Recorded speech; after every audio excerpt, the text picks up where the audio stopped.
Y ya estamos con un gran amigo realmente, el doctor Miguel Indar.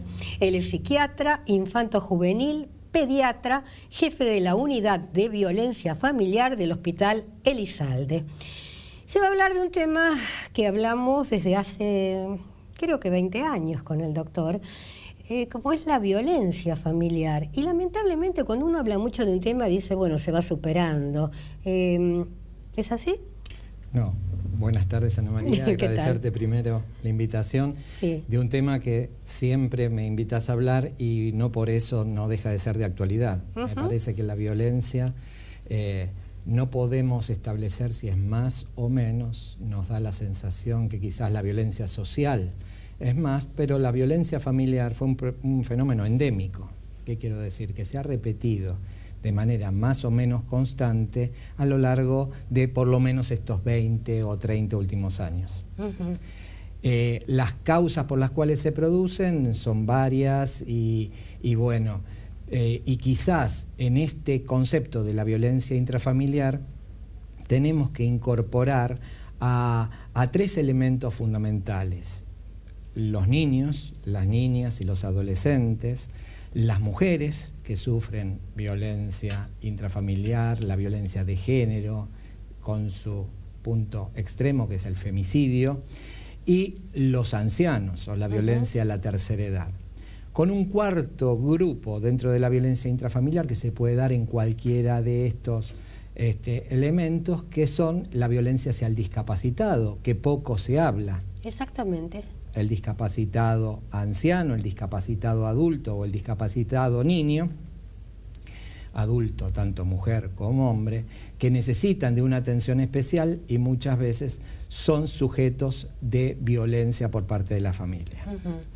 ¿Vos creés que en esta última década, vamos a poner, avanzó la violencia, digamos, en la familia?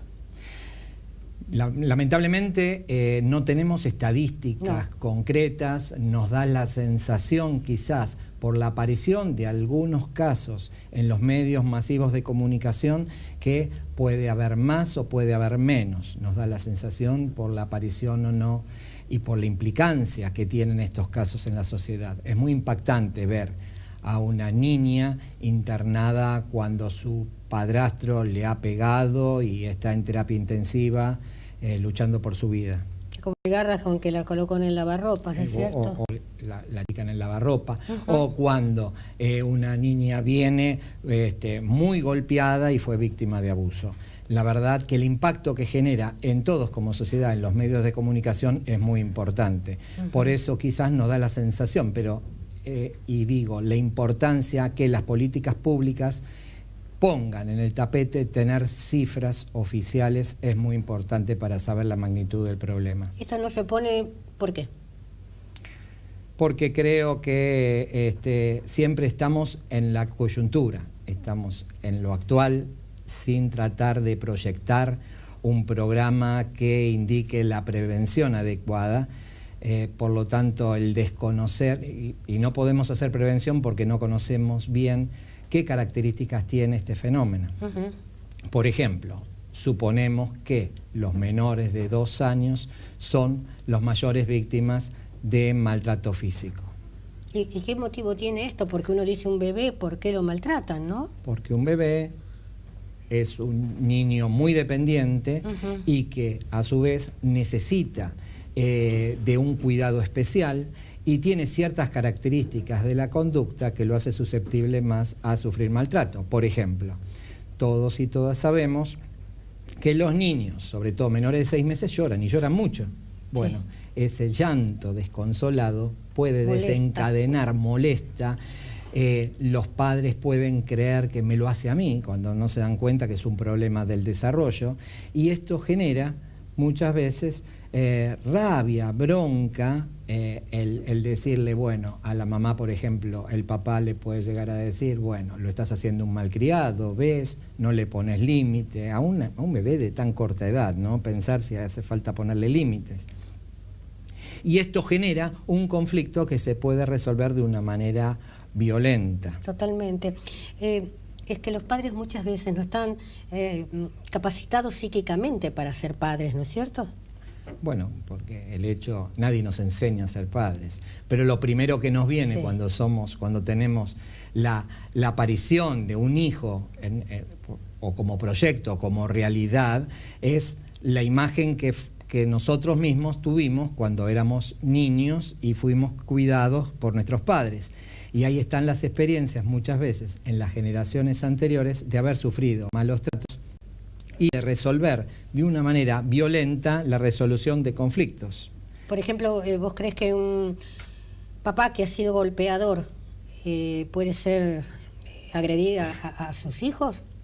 Yo creo, papá o mamá, ¿no? Yo creo que un papá o una mamá, y esto lo vemos mucho en la práctica, que ellos mismos fueron portadores y sufrieron maltrato cuando eran niños, en un altísimo porcentaje se transforman ellos mismos en agresores de sus hijos. Y, por ejemplo, ¿cómo se dan cuenta? Porque muchas veces los chiquitos van con temor y capaz que van quemados, van, no sé, con moretones. ¿Cómo se dan cuenta que realmente ese chico fue maltratado y no se cayó como dice la mamá o el papá? Bueno, esto es lo primero que dicen, que viene accidentado, la palabra accidente que tiene que ser desterrado, ¿no? Porque me parece que ahí hay una falta de cuidado, ¿no? El accidente, la Sociedad Argentina de Pediatría hemos cambiado esa palabra y le ponemos la denominación de lesiones no intencionales, para poner la responsabilidad en los padres de cuidado. El accidente tiene toda esta cosa de lo inevitable, la desgracia divina y otras cosas que no nos permite observarlo como un fenómeno que puede ser prevenible. Eso por el lado del accidente. En el caso del maltrato físico, hay características de los padres, de los niños y las circunstancias que rodean al accidente, a la lesión no intencional, que nos tienen que hacer sospechar que esto no es eso, sino que se transforma en una lesión intencional por maltrato físico. Entonces, aquellos padres que presentan un retraso en la búsqueda de asistencia médica, unos padres que no explican adecuadamente lo que le pasó, unos padres que atribuyen a terceros lo que le pasó, por ejemplo, esto pasó en la escuela, o esto pasó en el jardín, o esto pasó al cuidado de una señora.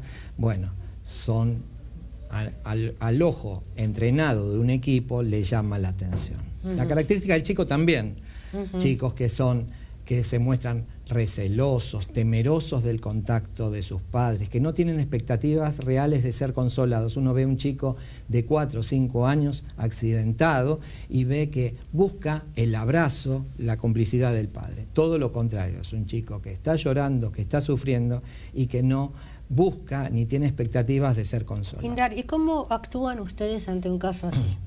Bueno, lo más importante es la sospecha que tiene que ver con todo esto.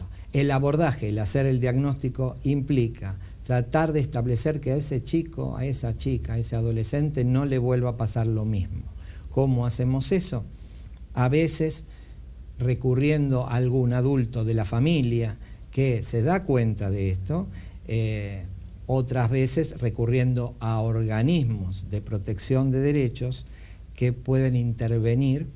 Y lo que en algunos casos extremos hacemos, como hace 300 o 400 años el hospital, es intervenir internándolos. Los hospitales empezaron como formas de hospedaje y muchas veces sin tener una causa médica, es un criterio más que valeroso el internarlo a manera de resguardo. Bien, hacia el final del programa un consejo, ¿no es cierto? Porque algunas veces esto lo hace mamá o papá y el chico mira y dice, ¿y por qué uno de los dos no me defiende si sabe la verdad, ¿no es cierto? Exacto. Y también yo creo que hay un caso que vos contaste, y perdóname si no fuiste vos, nos contás otro, de un chiquito que le tiraron una olla de agua hirviendo. Perfecto. Bien.